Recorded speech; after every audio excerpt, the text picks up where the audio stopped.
भागवत कथा ज्ञान यज्ञ एवं एकादशी उद्यापन दिनांक मंगलवार 25 जुलाई से 1 अगस्त 2023 तक कलश यात्रा के साथ हुआ कथा का शुभारंभ। कथा स्थल कांच वाले कोल्ड स्टोरेज के सामने रामनगर खंदौली एक्सप्रेसवे इंटरचेंज आगरा।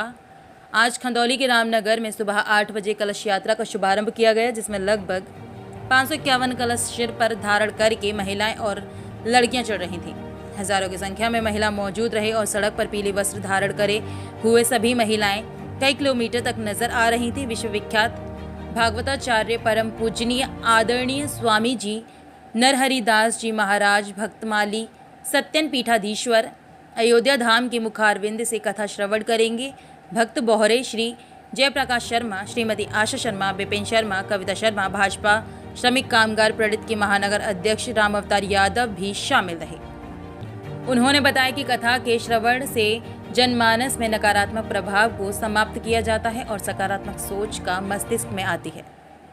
संतान धर्म की ओर जनमानस का झुकाव हो रहा है। बहुत ही भव्य तरीके से पहली बार इतनी भव्य तरीके से भागवत कथा का आयोजन किया जा रहा है, जिसमें कि अयोध्या के श्री नरी हरिदास जी महाराज जी के मुखारबिंद से ये भागवत का प्रवचन होंगे और इसको श्री परीक्षित जी महाराज, श्री भौरे जयप्रकाश शर्मा, श्रीमती आशा शर्मा, उनके पुत्र श्री विपिन शर्मा द्वारा इनका आयोजन किया जा रहा है। और ये भागवत 7 दिन चलेगी, 25 जुलाई से लेके 4 अगस्त तक चलेगी। भागवत कथा का जो आयोजन हमारे विपिन शर्मा जी का पूरा परिवार, ब्राह्मण समाज का पूरा सहयोग के साथ साथ खनौली में ये आयोजन एक भव्य रूप से श्रीमद् भागवत कथा का किया जा रहा है। और इसमें भगवताचार्य जी श्री नरहरिदास महाराज जी के द्वारा मुखारबिंद से ये कथा प्रारंभ आज से शुरुआत हो गई है। आज देखा होगा आपने कि जिस तरीके से 551 कलश यात्रा के जो निकाली गई पूरा खनौली कस्बा से लेकर और यहाँ प्रांगण तक बहुत बड़ा जोश के साथ महिलाओं, बच्चों और पूरे युवाओं के साथ बड़ा भव्य तरीके से कलश यात्रा का आयोजन किया गया। हमारे एक मित्र ने, जो आयोजक हैं विपिन शर्मा जी ने, खंदौली में एक कथा का बहुत ही बड़ा प्रारंभ किया है। आज वहाँ पर कलश यात्रा शुरू हुई, उसमें 551 बेटियां, कन्याओं ने कलश यात्रा में भाग लिया और हजारों की संख्या में भीड़ एकत्रित हुई। आज उसका भूमि पूजन हुआ है। आज से कथा स्टार्टिंग है और ये कथा बहुत ही पूज्य हमारे स्वामी श्री नरहरिदास जी महाराज भक्तमाली के उनके द्वारा उनके मुखारबिंद से होगा। कथा का मेन उद्देश्य होता है नकारात्मकता को खत्म करके सकारात्मकता पैदा करना। कथा में जब भी हम बैठते हैं या जब भी हम जाते हैं तो हमारे अंदर की जितनी भी नकारात्मक ऊर्जा है वो सारी की सारी ऊर्जा खत्म होती है और सकारात्मक सोच आती है।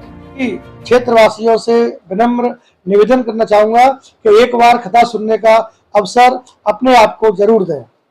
ये हिंदुत्व के लिए तो श्रीमद् भागवत जो पुराणों का सम्राट ग्रंथ है, इसमें लिखा है कि यावत् सूर्य उदेति स्म यावत् पर्यवतिष्ठते तत्सर्वं यौवनाश्वस्य मान्धातु क्षेत्र मुच्यते।